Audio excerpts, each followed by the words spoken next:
മൂകം കരോതി വാചാലം പങ്കും ലംഘയത്തെ ഗിരിം യത്കൃപാത്തമഹം വന്ദേ പരമാനന്ദമാധവം. ഇന്ന് നാരായണീയം രണ്ടാമത്തെ ദശകത്തിൽ 8ാമത്തെ ശ്ലോകത്തിൻ്റെ അർത്ഥമാണ് പറയണത്. അർത്ഥം പറയുന്നത് കിഴക്കേപ്പാട്ട് വാര്യത്ത് ഭാരതി.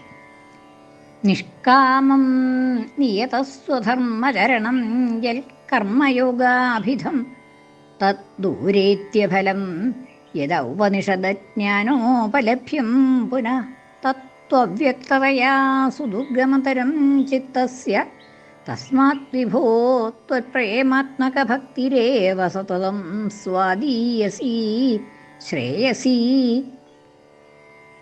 കഴിഞ്ഞ ശ്ലോകത്തിൽ ജ്ഞാനയോഗം കർമ്മയോഗം ഇതിനേക്കാൾ രണ്ടിനേക്കാളും ശ്രേഷ്ഠമാണ് ഭക്തിയോഗം എന്നുള്ളത് പറഞ്ഞു. അതിന് ഭക്തിയോഗത്തിൻ്റെ ശ്രേഷ്ഠത ഒന്നും കൂടി പറയുകയും ചെയ്തു കഴിഞ്ഞ ശ്ലോകത്തിൽ. ഇനി ഇവിടെ എന്തുകൊണ്ടാണ് ജ്ഞാനയോഗവും കർമ്മയോഗവും ശ്രേഷ്ഠമല്ലാത്തത് എന്നുള്ളതാണ് ആദ്യം പറയണത്. നിഷ്കാമം നിയതസ്വധർമ്മചരണം യത് കർമ്മയോഗാഭിധം. കർമ്മയോഗം എന്ന് പറയണത് എന്താണ്? യത് കർമ്മയോഗാഭിധം. യത് യാതൊന്നാണോ കർമ്മയോഗാഭിധം, കർമ്മയോഗം എന്ന് പേരോട് കൂടിയത്, കർമ്മയോഗമെന്ന് പറയപ്പെടുന്നത് അതെന്താണ്? നിഷ്കാമം നിയതസ്വധർമ്മചരണം. നിഷ്കാമം കാമത്തോട് കൂടാത്തതായിട്ടുള്ള, ആഗ്രഹമൊന്നും ഇല്ലാതെ കണ്ടുള്ളതായിട്ടുള്ള നിയതസ്വധർമ്മചരണം, നിയതങ്ങളായിട്ടുള്ള സ്വധർമ്മങ്ങൾ. നിയതങ്ങളായിട്ടുള്ള സ്വധർമ്മങ്ങൾ എന്ന് വെച്ചാൽ നിയമേന ചെയ്യേണ്ടതായിട്ടുള്ള സ്വധർമ്മങ്ങൾ. അതായത് ഓരോരുത്തർക്കും ഇന്ന കാര്യങ്ങളൊക്കെ ചെയ്യണം എന്ന് നിർബന്ധമായിട്ടുണ്ട്. വേദങ്ങളിലൊക്കെ വിധിക്കപ്പെട്ടിട്ടുള്ളതാണ്. ഇന്ന കാര്യങ്ങൾ ദിവസേന കുളിക്കണം എന്നുള്ളത് ഒരു നിത്യകർമ്മമാണ്. അത് വേറെ ഒരു ഫലമൊന്നും പ്രതീക്ഷിച്ചിട്ട് വേണ്ട അത് ചെയ്യാനാണ്. അത് നല്ല സൽക്കർമ്മങ്ങൾ നിത്യമായിട്ട് ചെയ്യേണ്ടത്. പിന്നെ നിത്യങ്ങളായിട്ടുള്ള അങ്ങനെയുള്ള കർമ്മങ്ങളുണ്ട്, നിത്യവും ചെയ്യേണ്ടതായിട്ടുണ്ട്. പിന്നെ അല്ലാതെ കണ്ട് വേറെ ഏതെങ്കിലും കാരണം കൊണ്ട് ചെയ്യേണ്ടതായിട്ടുള്ള കർമ്മങ്ങളുണ്ടായിരിക്കും. വേണ്ടപ്പെട്ട ഒരാൾ മരിക്കുകയാണ് എന്ന് വെച്ചാൽ അതിന് വേണ്ടതായിട്ടുള്ള കർമ്മങ്ങൾ ചെയ്യുക, അതൊക്കെ യാദൃശ്ചികമായിട്ട് ചെയ്യേണ്ടി വരേണ്ടതായിട്ടുള്ള കർമ്മങ്ങളാണ്.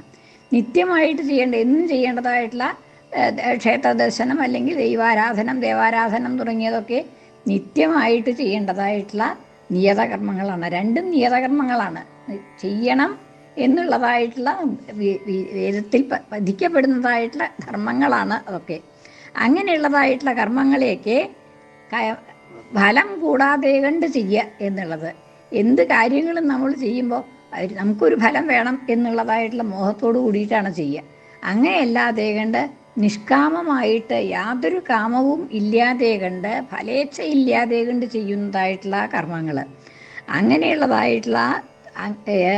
ഉള്ളതായിട്ടുള്ള നിത്യകർമ്മങ്ങളെയും നൈമിത്തിക കർമ്മങ്ങളെ നിമിത്തം കൊണ്ടുണ്ടാവുന്ന, ഇപ്പോൾ പുത്രജന്മം കൊണ്ട് മകൻ ജനിച്ചു എന്ന് വെച്ചാൽ ആ മകന് വേണ്ടതായിട്ടുള്ള കർമ്മങ്ങൾ ചെയ്യുക.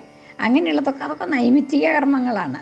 അങ്ങനെയുള്ള നിത്യകർമ്മങ്ങൾ, ദിവസേന ചെയ്യേണ്ടതായിട്ടുള്ള കർമ്മങ്ങൾ, നൈമിത്തിക കർമ്മങ്ങൾ എന്തെങ്കിലും കാരണം കൊണ്ട് ചെയ്യേണ്ടതായിട്ടുള്ള കർമ്മങ്ങൾ, ഇത് രണ്ടും നിയതകർമ്മങ്ങളാണ്.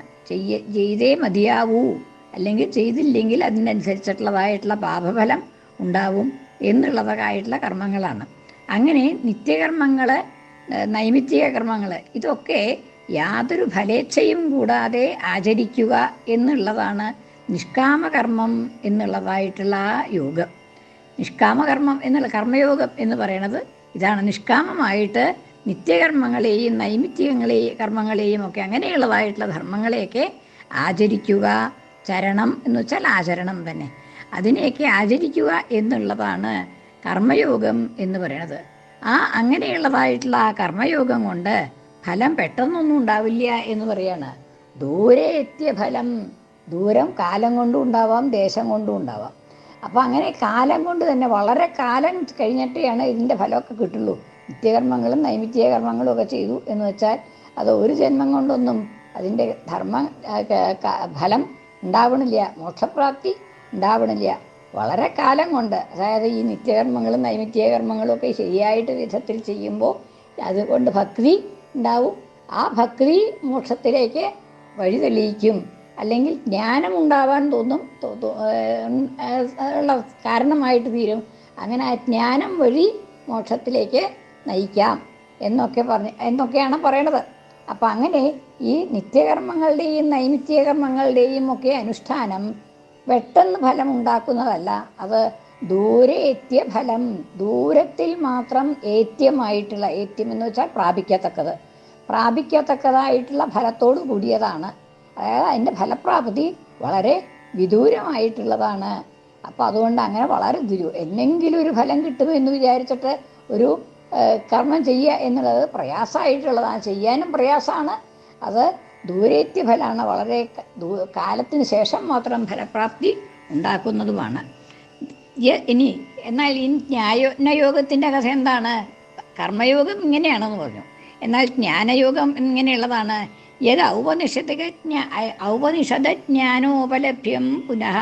ഇനി ജ്ഞാനയോഗം എന്ന് പറയുന്നത് യാതൊന്നാണോ ഔപനിഷദ ജ്ഞാനോപലഭ്യം, ഉപനിഷത്തുകളിൽ ഔപനിഷദ ജ്ഞാനം, ഉപനിഷത്തുകളിലെ പറയുന്നതായിട്ടുള്ള ജ്ഞാനം, അതിൽ വിവരിക്കുന്നതായിട്ടുള്ള തത്വങ്ങളിൽ നിന്ന് കിട്ടുന്നതായിട്ടുള്ള അഹം ബ്രഹ്മാസ്മി എന്ന് തുടങ്ങിയതായിട്ടുള്ള ആ ജ്ഞാനം, ബോധം, ഔപനിഷദ ജ്ഞാനോപലഭ്യം, ഔപനിഷത്തിൽ നിന്നുണ്ടാകുന്നതായിട്ടുള്ള ജ്ഞാനം, ആ ജ്ഞാനം കൊണ്ടുണ്ടാകുന്നതായിട്ടുള്ള പരമാനന്ദം, മുക്തി, അതാകട്ടെ അതാകട്ടെ തത്തു, അതാകട്ടെ അവ്യക്തമാണ്.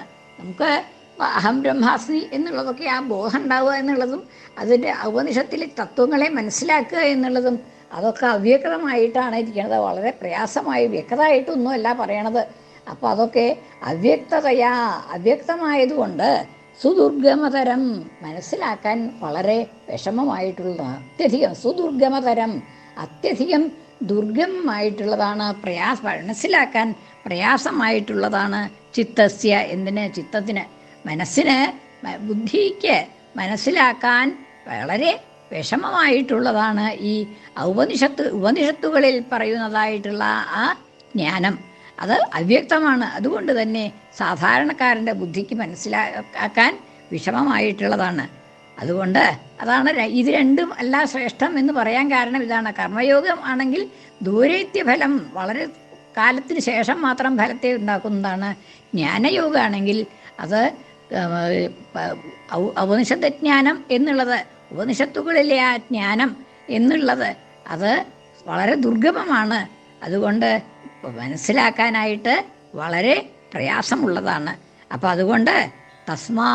അതുകൊണ്ട് വിഭോ, അല്ലയോ വിഭുവായിട്ടുള്ളവനെ, എല്ലായിടത്തും വ്യാപിച്ചിരിക്കുന്ന അല്ലയോ ഭഗവൻ, ത്വൽപ്രേമാത്മക ഭക്തിരേവ സതതം സ്വാദീയസി ശ്രേയസി.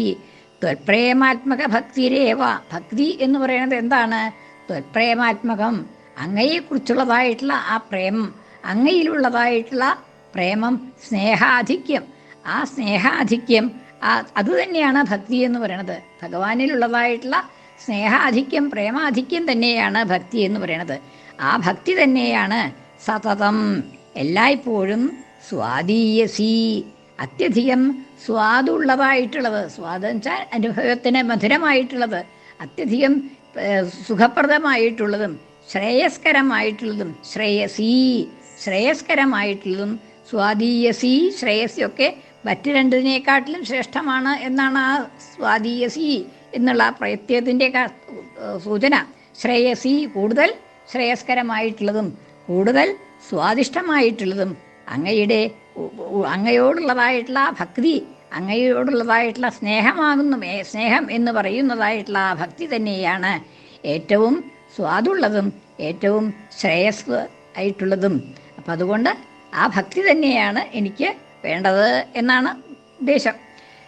നിഷ്കാമം നിയതസ്വധർമ്മചരണം യത് കർമ്മയോഗാഭിധം തദ്ദൂരേത്യഫലം യദൗപനിഷദ്ജ്ഞാനോപലഭ്യം പുനഃ തത്വവ്യക്തതയാ സുദുർഗമതരം ചിത്തസ്യ തസ്മാത് വിഭോ ത്വത്പ്രേമാത്മകഭക്തിരേവ സതതം സ്വാദീയസീ ശ്രേയസീ.